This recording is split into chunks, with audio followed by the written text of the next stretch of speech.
Hi guys, welcome back to my YouTube channel that is Swapna's Tutorial. So ನೀವೇನೇ ನನ್ನ ಚಾನಲ್ಗೆ subscribe ಆಗಿಲ್ಲ ಅಂದರೆ ಪ್ಲೀಸ್ ಸಬ್ಸ್ಕ್ರೈಬ್ ಆಗಿ ವಿಡಿಯೋಸ್ನ ಲೈಕ್ ಮಾಡಿ ಶೇರ್ ಮಾಡಿ ಹಾಗೆ ಕಮೆಂಟ್ ಮಾಡಿ. ಸೊ ಇವತ್ತು ನಾನು ಮಾಡ್ತಿರೋ ಸಬ್ಜೆಕ್ಟ್ ಯಾವುದು ಅಂದರೆ ಥರ್ಡ್ ಸೆಮ್ BComನ ಒಂದು ಇಂಡಿಯನ್ ಕಾನ್ಸ್ಟಿಟ್ಯೂಷನಲ್ ವ್ಯಾಲ್ಯೂಸ್ ಅನ್ನೋ ಒಂದು ಸಬ್ಜೆಕ್ಟ್ನ ಎಕ್ಸ್ಪ್ಲೈನ್ ಮಾಡ್ತಿದ್ದೀನಿ. ಅದರಲ್ಲಿ ಚಾಪ್ಟರ್ 1 ಬಂದುಬಿಟ್ಟು ಇಂಟ್ರಡಕ್ಷನ್ ಅಂತ ಹೇಳಿ. ಸೊ ಈ ಒಂದು ಚಾಪ್ಟರ್ ರಿಲೇಟೆಡ್ ಆಲ್ರೆಡಿ ನಾನು ಒಂದು ಟಾಪಿಕ್ನ ಅಪ್ಲೋಡ್ ಮಾಡಿದ್ದೀನಿ. ಸೊ ಯಾರೆಲ್ಲ ಆ ವಿಡಿಯೋಸ್ನ ನೋಡಿಲ್ವೋ ಒಂದ್ಸತಿ ಆ ವಿಡಿಯೋಸ್ನ ನೋಡ್ಕೊಂಡು ಬಂದು ಈ ಒಂದು ವಿಡಿಯೋನ ನೋಡಿ, ಬಿಕಾಸ್ ನಿಮಗೆ ಕಂಟಿನ್ಯೂಷನ್ ಅನ್ನೋದು ಪ್ರಾಪರಾಗಿ ಸಿಗುತ್ತೆ ಅನ್ನೋ ಒಂದು ರೀಸನಿಂದ. ಆ್ಯಂಡ್ ತುಂಬ ಜನ ಈ ಸಬ್ಜೆಕ್ಟ್ಗೆ ರಿಕ್ವೆಸ್ಟ್ ಮಾಡ್ತಿದ್ರಲ್ಲ, ಬಿಕಾಸ್ ಸಿಲೆಬಸ್ ಕೂಡ ಚೇಂಜ್ ಆಗಿದೆ. ಫಸ್ಟ್ ಇದ್ದ ಸಿಲೆಬಸ್ ಇವಾಗಿಲ್ಲ, ಕಂಪ್ಲೀಟ್ ಸಿಲೆಬಸ್ ಚೇಂಜ್ ಆಗಿದೆ. ಸೊ ಇದು ನ್ಯೂ ಸಿಲೆಬಸ್ ಆಗಿದೆ. SCP ಸಿಲೆಬಸ್ನ ನಾನು ಈ ಒಂದು ವಿಡಿಯೋದಲ್ಲಿ ಎಕ್ಸ್ಪ್ಲೈನ್ ಮಾಡ್ತಾ ಹೋಗ್ತೀನಿ. ಓಕೆನಾ?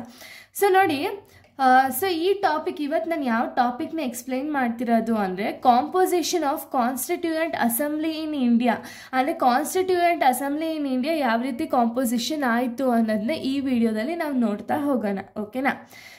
ಸೊ ನೋಡಿ, the constituent assembly was form to the draft the Constituent of India.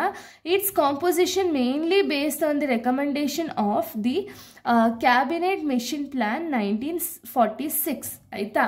So ಈ ಒಂದು ಕಾಂಪೋಸಿಷನ್ ಅನ್ನೋದು ಯಾರ ಒಂದು ರೆಕಮೆಂಡೇಶನ್ ಮೇಲೆ ಆಯಿತು ಅಂದರೆ, ಏನು ಕ್ಯಾಬಿನೆಟ್ ಮಿಷನ್ ಪ್ಲ್ಯಾನ್ 1946 ಇತ್ತಲ್ಲ, ಸೊ ಆ ಬೇಸಿಸ್ ಮೇಲೆ ಇಟ್ಕೊಂಡು ಈ ಒಂದು ಕಾನ್ಸ್ಟಿಟ್ಯೂಯೆಂಟ್ ಅಸೆಂಬ್ಲಿನ ಫ್ರೇಮ್ ಮಾಡಿದ್ರು. ಓಕೆನಾ? ಸೊ ನೋಡಿ, ಇಲ್ಲಿ ಟೋಟಲ್ ಮೆಂಬರ್ಶಿಪ್ ಒಂದು ಕಾನ್ಸ್ಟಿಟ್ಯೂಯೆಂಟ್ ಅಸೆಂಬ್ಲಿಯಲ್ಲಿ ಟೋಟಲ್ ಎಷ್ಟು ಜನ ಇರ್ತಾರೆ ಅಥವಾ ಸ್ಟ್ರೆಂತ್ ಎಷ್ಟಿದೆ ಅಂದರೆ, ಸೊ ಟೋಟಲ್ ಬಂದುಬಿಟ್ಟು 389 ಮೆಂಬರ್ಸ್ ಇರ್ತಾರೆ. ಓಕೆನಾ? Complete strength 389 members. ಓಕೆನಾ? ಸೊ ಇದರಲ್ಲಿ 292 ಬಂದ್ಬಿಟ್ಟು ಇವರು ಯಾರು ಚೂಸ್ ಮಾಡಿರ್ತಾರೆ ಅಂದರೆ ಫ್ರಮ್ ಬ್ರಿಟಿಷ್ ಪ್ರಾವಿನೆನ್ಸಿಂದ ಇವ್ರು ಎಲೆಕ್ಟ್ ಆಗಿರ್ತಾರೆ. ಓಕೆನಾ? ಇನ್ನು 93 ಬಂದ್ಬಿಟ್ಟು ಪ್ರಿನ್ಸ್ಲಿ ಸ್ಟೇಟ್ಸು, 4 ಮೆಂಬರ್ಸ್ ಬಂದ್ಬಿಟ್ಟು ಚೀಫ್ ಕಮಿಷನರ್ ಪ್ರಾವಿನೆನ್ಸ್. ಓಕೆನಾ? ಇಷ್ಟು ಜನ ಕೂಡ ಇಲ್ಲಿಂದ ಬರ್ತಾರೆ. ಸೊ ಟೋಟಲ್ ಆಗಿ 389 ಮೆಂಬರ್ಸ್ ಇರ್ತಾರೆ. ಓಕೆನಾ? After the partition of India in 1947, the members reduced to 299. ಅಂದರೆ ಏನು, ಪಾರ್ಟಿಷನ್ ಆದಮೇಲೆ, ಇಂಡಿಯಾ ಒಂದು ಪಾರ್ಟಿಷನ್ ಆದಮೇಲೆ ಇಲ್ಲಿರುವಂಥ ಮೆಂಬರ್ಸ್ ಏನಿದೆ ನೋಡಿ, 389 ಮೆಂಬರ್ಸಿಂದ 299ಗೆ ರೆಡ್ಯೂಸ್ ಆಗಿದ್ದಾರೆ. ಓಕೆನಾ? ಸೊ ಇದು ಟೋಟಲ್ ಮೆಂಬರ್ಶಿಪ್. ಸೊ ನಿಮ್ಗೆ ಯೂಶಲಿ ಕೇಳೋದೇ ಈ ಒಂದು ಕ್ವಶನ್ಸ್ಗಳನ್ನ 5 ಮಾರ್ಕ್ಸ್ಗೆ, ಅಷ್ಟು ಜಾಸ್ತಿ ನಿಮಗೆ ಕೇಳಲ್ಲ. ಸೊ ಅದಕ್ಕೆ ಅಟ್ಲೀಸ್ಟ್ ನೀವು ನಾನು ಎಷ್ಟು ಹೇಳಿದ್ದೀನೋ ಅಷ್ಟನ್ನು ಕೂಡ ಕಂಪ್ಲೀಟಾಗಿ ಬರೆದ್ರೆ ಸಾಕು, ನಿಮಗೆ ಆರಾಮ್ಸೆ ಮಾರ್ಕ್ಸ್ ಅನ್ನೋದು ಸಿಗುತ್ತೆ. ಓಕೆನಾ? ಸೊ ಇದು ಟೋಟಲ್ ಮೆಂಬರ್ಶಿಪ್ ಆಯಿತು. ಇವ್ರನ್ನ ಯಾವ ರೀತಿ ಎಲೆಕ್ಟ್ ಮಾಡ್ತಾರೆ ಅಂದರೆ, ಮೆಥಡ್ಸ್ ಆಫ್ ಎಲೆಕ್ಷನ್ನ ನಾವು ನೋಡೋದಾದರೆ, members wear not directly elected by the people. ಅಂದರೆ ಏನು, ಇಲ್ಲಿರುವಂಥ ಒಂದು ಮೆಂಬರ್ಸ್ ಏನಿದ್ದಾರೆ ನೋಡಿ, ಇವ್ರನ್ನ ಪೀಪಲ್ ಅಥವಾ ಒಂದು ಸಿಟಿಸನ್ಸ್ ಯಾರಿದ್ದಾರೆ ನೋಡಿ ಅವರು ಡೈರೆಕ್ಟಾಗಿ ಎಲೆಕ್ಟ್ ಮಾಡಲ್ಲ. ಓಕೆನಾ? ಸೊ ಇವ್ರನ್ನ ಡೈರೆಕ್ಟಾಗಿ ನಾವು ಎಲೆಕ್ಟ್ ಮಾಡೋಕ್ಕೆ ಹೋಗಲ್ಲ. ಸೊ ಇವ್ರನ್ನ ಯಾರು ಎಲೆಕ್ಟ್ ಮಾಡ್ತಾರೆ ಅಂದರೆ, they were elected by the provisional legislative assemblies through the indirect election.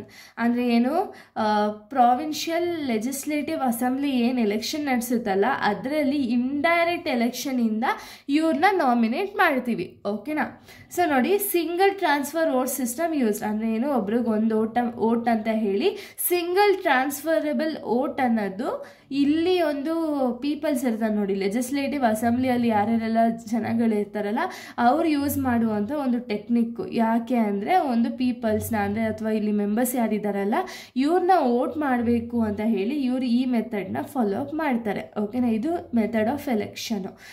ಇನ್ನು ಇದರಲ್ಲಿ ಒಂದು ಸ್ವಲ್ಪ ಇಂಪಾರ್ಟೆಂಟ್ ಟರ್ಮ್ಸ್ ಬರುತ್ತೆ. ಯಾವುದಾದೆಲ್ಲ ಇಂಪಾರ್ಟೆಂಟ್ ಟರ್ಮ್ಸು ಅಂದರೆ ಎಕ್ಸಾಮ್ ಪಾಯಿಂಟ್ ಆಫ್ ವ್ಯೂ ಯಾವುದಾದೆಲ್ಲ ಇಂಪಾರ್ಟೆಂಟು ಅಂದರೆ, ಸೊ ನೋಡಿ, ಇಂಪಾರ್ಟೆಂಟ್ ಫ್ಯಾಕ್ಟ್ಸ್ ಬಂದುಬಿಟ್ಟು ಫಸ್ಟ್ ಸೆಷನ್ ಯಾವಾಗ ಕಂಡಕ್ಟ್ ಮಾಡಿದ್ರು ಅಂದರೆ 9th ಡಿಸೆಂಬರ್ 1946 ಕಂಡಕ್ಟ್ ಮಾಡಿರೋದು. ಪ್ರೆಸಿಡೆಂಟ್ ಅಥವಾ ಚೇರ್ಮನ್ ಯಾರಾಗಿದ್ರು ಅಂದರೆ ಡಾಕ್ಟರ್ ರಾಜೇಂದ್ರ ಪ್ರಸಾದ್ ಅವರು. ಸೊ ಇವರು ಪ್ರೆಸಿಡೆಂಟ್ ಅಥವಾ ಚೇರ್ಮನ್ ಆಗಿದ್ರು ಈ ಒಂದು ಕಮಿಟಿಯ. ನೆಕ್ಸ್ಟು ಡ್ರಾಫ್ಟಿಂಗ್ ಕಮಿಟಿ ಮೆಂಬರ್ಶಿಪ್ ಅಥವಾ ಡ್ರಾಫ್ಟಿಂಗ್ ಕಮಿಟಿ ಚೇರ್ಮನ್ ಯಾರು ಅಂದರೆ ಡಾಕ್ಟರ್ BR ಅಂಬೇಡ್ಕರ್ ಅವರು ಡ್ರಾಫ್ಟಿಂಗ್ ಕಮಿಟಿ ಚೇರ್ಮನ್ ಆಗಿದ್ರು. ನೆಕ್ಸ್ಟು ವುಮೆನ್ ಮೆಂಬರ್ಸ್ ಅಂದರೆ ಇದರಲ್ಲಿ ನಾನು ಹೇಳಿದ್ನಲ್ಲ ಅಷ್ಟು ಟೋಟಲಲ್ಲಿ 389 ಮೆಂಬರ್ಸಲ್ಲಿ ಅದರಲ್ಲಿ ವುಮೆನ್ ಮೆಂಬರ್ಸ್ ಬಂದುಬಿಟ್ಟು 15 ಮೆಂಬರ್ಸು, ಅಂದರೆ ಪಾರ್ಟಿಷನ್ ಆದಮೇಲೆ 299 ಇತ್ತು, ಅದಕ್ಕಿಂತ ಮುಂಚೆ 389 ಇತ್ತು. ಸೊ ಅದರಲ್ಲಿ ವುಮೆನ್ ಮೆಂಬರ್ಸ್ ಯಾರ್ಯಾರು ಅಂದರೆ 15 ಮೆಂಬರ್ಸ್ ಇದ್ದರು. ಸರೋಜಿನಿ ನಾಯ್ಡು, ವಿಜಯಲಕ್ಷ್ಮಿ ಪಂಡಿತ್, ಇವ್ರ ರೀತಿ 15 ಜನ ವುಮೆನ್ ಮೆಂಬರ್ಸ್ ಅನ್ನೋರು ಇದ್ದರು. ಓಕೆನಾ, ಇದು ಇಂಪಾರ್ಟೆಂಟ್ ಫ್ಯಾಕ್ಟ್ಸ್. ಇದು ಕೂಡ ನಿಮ್ಗೆ ಎಕ್ಸಾಮ್ ಪಾಯಿಂಟ್ ಆಫ್ ವ್ಯೂ ತುಂಬಾ ಇಂಪಾರ್ಟೆಂಟ್. ಸೊ ಇಲ್ಲಿಗೆ ಒಂದು ಟಾಪಿಕ್ ಅನ್ನೋದು ಕಂಪ್ಲೀಟ್ ಆಗುತ್ತೆ. ನೆಕ್ಸ್ಟ್ ವೀಡಿಯೋದಲ್ಲಿ ಇದೇ ರೀತಿ ಬೇರೆ ಒಂದು ಟಾಪಿಕ್ನ ಎಕ್ಸ್ಪ್ಲೈನ್ ಮಾಡ್ತೀನಿ. So thank you guys, thanks for watching.